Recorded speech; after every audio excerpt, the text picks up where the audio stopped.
আজকের সমাজের মধ্যে প্রতিদিন এই ইমানদার যুবকরা, ইমানদার বিবাহিত পুরুষরা, আপনাদের কাছে বলি, আপনার আখলাকের হেফাজত করেন, আজকে তওবা করেন, পিছনের জিন্দেগির জন্য তওবা করেন। প্রতিদিন এই সমাজটার হালাত হইল, এই দেশের হালাত হইল, চলতি পথে আমরা প্রতিদিন শুনি পরকীয়ার আসক্তি অসংখ্য অগণিত ফ্যামিলিকে জাহান্নামের ঘর বানায় ফেলছে। জাহান্নামের ঘর, জাহান্নামের ঘর। স্বামী বেচারা হঠাৎ করে শুনে তার স্ত্রী নাই, আহা আহা, বেচারার যৌবনের 18 বছরের উপার্জন সব শেষ, সব শেষ। সে আজ 12 বছর বিদেশ করছে, সে আজ 18 বছর বিদেশ করছে, একটা একটা টাকা রক্ত পানি করে কলিজায় বাইন্ধা বাড়িতে দিছে।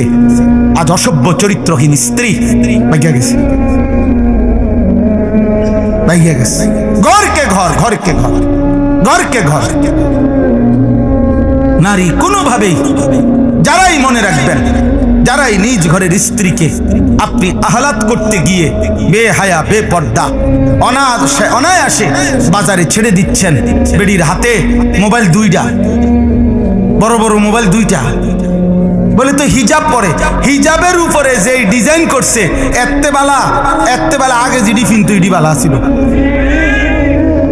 হিজাবের মানে বেড়াই তো ঘাস খায়, হিজাব এটাই তো এমন ডিজাইনেবল, মাথার উপরের এটা স্কার্ফ, এটা স্কার্ফ তো না, এটা স্কার্ফ, এইটার মধ্যে 12 রকমের ফেস দিয়া, এরপরে এইটাকে যে কোনো ভাবে সিদ্ধান্ত একটাই যে পর পুরুষ আমি এমন ভাবে পোশাক পরব, এমন ভাবে সাজবো, অটো ড্রাইভার থেকে সিএনজি ড্রাইভার থেকে অদিল্লা বদিল্লা থেকে শুরু করে উচ্চ পদস্থ ব্যক্তি পর্যন্ত, বেড়া তুই বেড়া চাইতি না, তোর আব্বাই চাইবো, বেড়া বেড়া দরকার হলে পাউডার আরো দেবো, বেড়া পাউডারে না কদ্দুর আর কিতা, হ্যাঁ লাগলে দরকার হলে ফেয়ার লাভলির বালতি সুবানি দিবে প্রয়োজনে।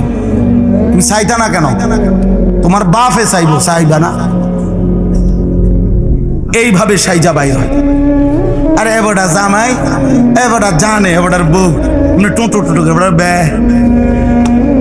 এটা আকামলা কা পুরুষ বেটা। আপনার বউ বাগতো না তো কার বউ বাগবো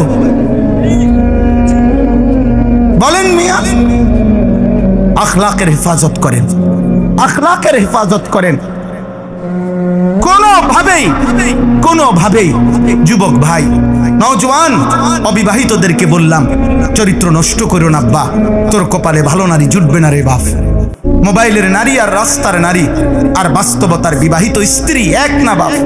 কঠিন হবে, কঠিন কঠিন। স্ত্রী যদি খারাপ হয়, স্ত্রী যার পরকীয়ায় আসক্ত হয়, যার বিবাহিত বউ অন্য পুরুষে আসক্ত, খোদার কসম তার আর জাহান্নামে যাওয়ার দরকার নাই, জাহান্নাম তো জ্বলতেই আছে, তার তো জাহান্নাম জ্বলতেই আছে। আল্লাহ আমাদেরকে বুঝ দান করেন, আল্লাহ আমাদেরকে হেফাজত করেন।